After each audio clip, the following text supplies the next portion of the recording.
Good afternoon सबाई केमन आछो। आमरा खूब भालो आछि। तो किछुदिन आगे बाड़ीर सबाई मिले आमरा चले गेछिलाम दीघा घुरते, जेहेतु राते बास छिलो सेजोन्नो बासेर भिडियोटा नेওয়া হয়নি। सबाইके जिज्ञासा करलाम कोथाय जाচ্ছো, सबाई आमरा माने भिडियोर जोन्नो जिज्ञासा करछिलाम। যাই হোক সকালবেলায় পৌঁছালাম, তো একটা রুম রেন্টে নিয়েছিলাম, সিঙ্গেল রুম ছিল। সবাই মিলে বসে একটু ফ্রেশ হয়ে নিচ্ছিলাম, কারণ একটু পরেই আমরা টিফিন করে ঘুরতে বেরিয়ে যাব।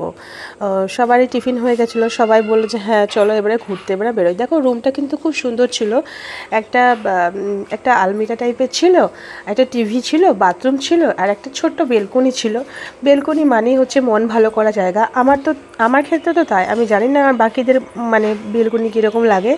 তো যেহেতু হোটেলগুলো ঘিঞ্জি ছিল সেখানে বেলকনি ভিউটা অতটা ভালো ছিল না। যাই হোক, অন্য সাইডের ভিউটায় প্রচুর বাস দেখা যাচ্ছে, প্রচুর বাস এসেছিলো, অনেক লোক এসেছিলো ঘুরতে। এরপর আমরা টিফিন করে বেরিয়ে যাই ঘুরতে।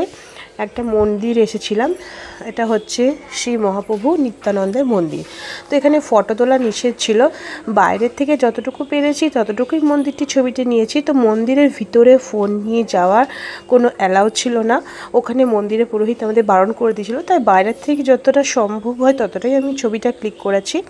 এরপর আমরা টোটো করে চলে গেলাম নেক্সট ডেস্টিনেশন। কোথায় আছি, হ্যাঁ মনে পড়েছে।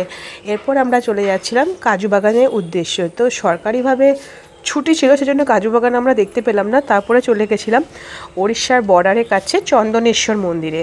চন্দনেশ্বর মন্দির হচ্ছে শিবলিঙ্গেরই আরেকটি মানে মন্দির।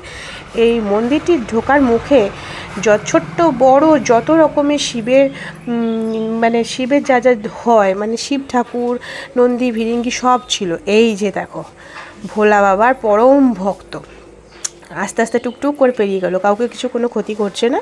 সবাই দেখছি যে যার মতো নিজে নিজে পেরিয়েছে। আমাদের একটু ভয় হচ্ছিল যেহেতু আমরা ওখানে নতুন গেছি। যাই হোক, আমরা যে টাইমে গেছিলাম তখন মন্দির বন্ধ হয়ে গেছিলো, ভোলা বাবাকে ভোগ নিবেদন করা হয়েছিল। আর অনেকেই ছিল যারা মন্দিরের ভিতরে পুজো দিচ্ছিল, আর অনেক মন্ত্রপাঠও করছিল, অনেক বাইরে থেকে মানুষ এসেছিলো পুজো দিতে। আমরা কিছু ছবি ক্লিক করে নিয়েছিলাম সবাই মিলে। তারপরে এই দেখো মা আর আমার এখানে মা দুজনে মিলে নন্দীর কানে কী যে বললো, যাই হোক জানি না বাবা। এরপর দিদি আমি সবাই মিলে ছবি তুলে নিলাম। দূর থেকে দেখো মন্দিরের দরজাটা বন্ধ দেখা যাচ্ছে, মানে ঠাকুরকে ভোগ নিবেদন করা হয়েছে। মন্দিরের দরজাটাও কিন্তু খুব সুন্দর, আর চারিপাশে ভোলা বাবার উদ্দেশ্যে পুজো দেওয়া হচ্ছে। কেউ মারা গেছে তার শান্তির উদ্দেশ্যে পুজো দিচ্ছে, কেউ ঘর সংসারের উন্নতির জন্য পুজো দিচ্ছে। যাই হোক, সবাই যে যা হোক পুজো দিচ্ছিলো, আমরাও কিছু পয়সাতে পুজো দিলাম। এরপর দেখো ওখানে মন্দিরের চারিপাশটা ঘুরতে খালি ঠাকুরের মানে শিব ঠাকুরের যা যা হয়, প্রদীপ, কাঁসার বাটি, পাথরের বাটি, নন্দী, ভিরিঙ্গি, ছোট বড় শিব ঠাকুর সব ছিল। এই দেখো একটা পুকুর ছিল এখানে, পুকুর থেকে যে যার মতো জল নিয়ে ঠাকুরের মাথায় ঢালে। মন্দিরের বাইরে বেরিয়ে এসে আমরা সবাই মিলে একটা ডাব খেয়ে নিলাম, আবার টোটো করে চলে গেলাম তালসারি যেতে আমাদের অনেকটা লেট হয়েছিল। মূলত তালসারি সকালবেলাতেই খুব সুন্দর লাগে, যে ওখানে অনেক মাছ ধরা হয়, ছোট বড় অনেক মাছ ধরা হয়, ইলিশ মাছ ধরা হয়। তো মানে দেখতে পাওয়া যায় অনেক রকম মাছের কালেকশন। কিন্তু যেহেতু আমাদের অনেক যেতে দেরি হয়ে গেছিলো সেজন্য সেরকম ছিল না। তারপরে আমরা লাস্টে পৌঁছে গেছিলাম এই দীঘা সি বিচে। গিয়েই তো প্রচুর মনটা আনন্দ হচ্ছিলো, কারণ এবারে সমুদ্রে নামার পালা। নীল কিন্তু একটুও নামেনি, জল দেখে ভয়ে কান্নাকাটি করছিল। আমরা ওর জন্য বেশিক্ষণ জলে এনজয় করতে পারলাম না, যেহেতু এত কান্নাকাটি করছিল। আর যত দুপুর বেরিয়ে মানে সময়টা গড়াচ্ছিল, তো জলের উচ্ছ্বাস আরও তত বাড়ছিল। ওখানে অনেকগুলো ঘোড়া ছিল, ভেবেছিলাম একটু ঘোড়ায় চাপবো, কিন্তু কী আর করবো, বাচ্চার জন্য কিছু করাই হলো না। লাস্টে যখন দীঘা সি বিচ থেকে উঠে আসছি, এরকম জিপ গাড়িগুলো ছিল, তো নীল বললো একটু মামা চাপবো। ঠিক আছে চেপে যাও।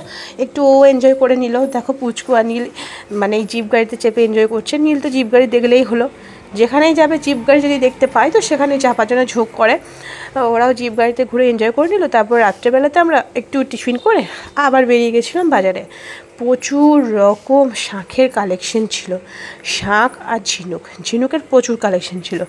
এরপর খাবারের দোকান তো ছিলই, সি ফুড তো ছিলই, তাছাড়া আমরা ওখানে গিয়ে দেখলাম গজা পাওয়া যাচ্ছে।